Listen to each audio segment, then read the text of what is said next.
নমস্কাৰ, স্বাগতম জনাইছোঁ সকলোকে মোৰ চেনেললৈ। আজি আপোনালোকক এটা মন্দিৰ দেখুৱাবলৈ ওলাইছোঁ, যিটো মন্দিৰ চাজবহু নামেৰে জনা যায়। চাজবহু বা চাজবহু বুলি জনা যায়, যিটো গোৱালিয়ৰ ফৰ্ট গোৱালিয়ৰত আছে, MP মধ্যপ্ৰদেশ। ত' ইয়ালৈ আপোনালোকক আনিছোঁ মন্দিৰখন দেখুৱাবৰ কাৰণে। মন্দিৰখনৰ গোটেই পৰিৱেশ লগতে গোটেই মন্দিৰৰ ভিতৰ বাহিৰৰ গোটেই বস্তুবোৰ দেখুৱাম আৰু ইয়াৰ বুৰঞ্জীমূলক কিছু কথাও আপোনাক দেখুৱাম। চাই ল'ব পাৰে, এইখন ধুনীয়া এখন মন্দিৰ। ইয়াৰ গোটেই মন্দিৰখনৰ বিভিন্ন মূৰ্তি সৰু সৰুকৈ অংকিত কৰা আছে। চ' এইবোৰ দেখিবলৈ ধুনীয়া লাগে, আপুনি এবাৰ চাই যাব পাৰে। মই দেখুৱাইছোঁ অলপ। চ' ইয়াৰ বুৰঞ্জীও আপোনালোকক ক'ম।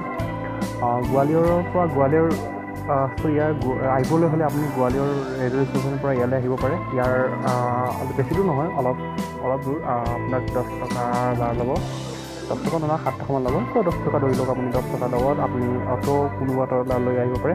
তেতিয়া চাই ল'ব পাৰে, ধুনীয়া এখন মন্দিৰ, গোটেই পৰিৱেশেই ধুনীয়া হয়। এইটো বহু মন্দিৰ, এইটো চাজ মন্দিৰ। ত' ইয়াৰ বুৰঞ্জীটো কম আগতে আপোনাৰ অকণমান পৰিৱেশটো দেখুৱাই দিছোঁ মই, চাই ল'ব পাৰে। এতিয়া মাৰ্বলৰে বনোৱা আছে। মাৰ্বল মানে ইয়াৰ গোটেই শিল বা পাহাৰ, গোটেই শিলবোৰেই মাৰ্বল। ত' অলপ গোটেই মাৰ্বল হয়। এয়া বহু মন্দিৰ, বুহাৰী মন্দিৰ, আৰু এইটো আহু এক মন্দিৰ। ত' এয়াই গোৱালিয়ৰ ফৰ্টখন বা এইখন তলৰ আপুনি গোৱালিয়ৰখন চাব পাৰে। গোৱালিয়ৰখন চাই লওক। ইয়াত বিভিন্ন ধৰণৰ সংকিত কৰা আছে, সৰু সৰুকৈ অংকিত কৰা আছে। বিভিন্ন সৰু ক্ষুদ্ৰ বস্তুবোৰ। ইয়াত আগতে হীৰা লগোৱা আছিল বুলি শুনিছোঁ। হীৰা এই যে সৰু সৰুকৈ খোদিত কৰা আছে, ইয়াত গোটেই হীৰা লগোৱা আছিলে। এয়া মূৰ্তিবোৰ বহুত ধুনীয়া, কিন্তু গোটেই মূৰবোৰ ভঙা আছে।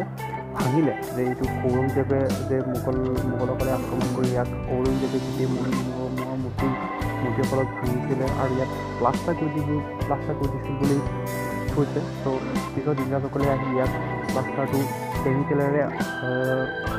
কেমিকেলেৰে আঁতৰাই আজি মন্দিৰখন প্ৰস্তুতি কৰি ৰাখিছে।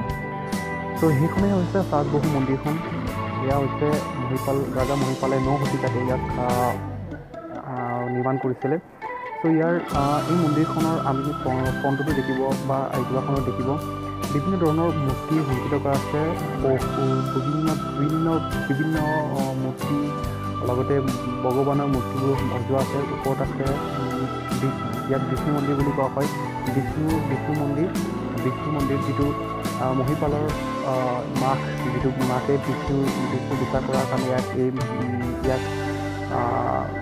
ইয়াক বিষ্ণু মন্দিৰ কিবা কৰিছিল। আৰু বিয়াৰ পাছত যিটো এই যে বহু মন্দিৰটো যিটো বিয়াৰ পাছত যিটো তাৰ ঘৈণীয়েকে যিটো শিৱজীৰ মানে শিৱক কিবা কৰাৰ কাৰণে এই সৰু মন্দিৰটো মানে শিৱৰ মন্দিৰ আছিলে। ত' সেয়া আছিলে ইয়াৰ বুৰঞ্জীটো। আৰু ইয়াৰ বহু মন্দিৰ বুলি কোৱা যায়, কাৰণ আন এটা কাৰণ হ'ল যে ইয়াৰ বিষ্ণু যিটো বহুত বাহু, মানে বিষ্ণু বহুত শক্তি বুলি জনা যায়। ইয়াৰ কাৰণে বাহু মন্দিৰ বুলি ক'ব পাৰি ইয়াক।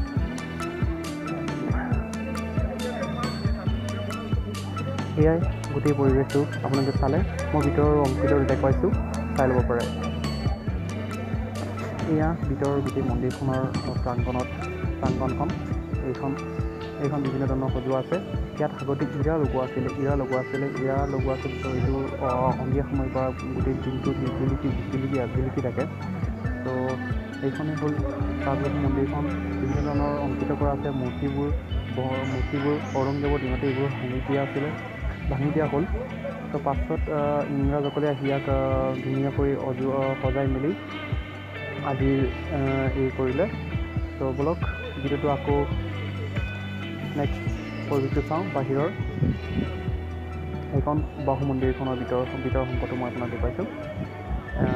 বহু মন্দিৰ মানে ইয়াক শিৱজীৰ ধাৰণা কৰিছিলে। ত' এয়াই গোটেইখন।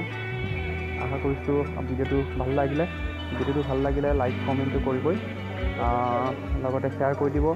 ছাবস্ক্ৰাইব কৰিব নাপাহৰিব। ছাবস্ক্ৰাইব বিনামূলীয়া হয়। বহুত ধন্যবাদ ভিডিঅ'টো চোৱাৰ বাবে।